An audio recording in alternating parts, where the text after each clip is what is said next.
تعالوا نشوفوا طريقة المخبوزات دي. زي الحواوشي بالظبط، بس سهلة قوي وبسيطة، وبأي حشوة انت تقدري تعمليها.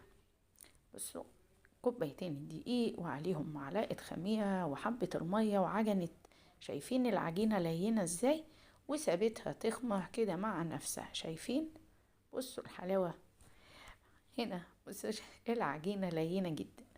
هتفرد العجينة وتقطعها وبتحشيها وبتلفها زي ما انت شايفة كده، وهتحطها وتفردها في الطاسة مع معلقة زبدة كده، وبتبقى فطاير شرقية جميلة جدا وسهلة وخفيفة.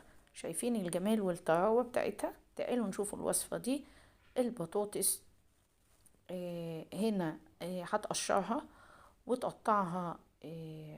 اسمها ايه يا بنات؟ وتقطعها دواير كده بقى عادية خالص. طبعا الطاسة فيها زيت.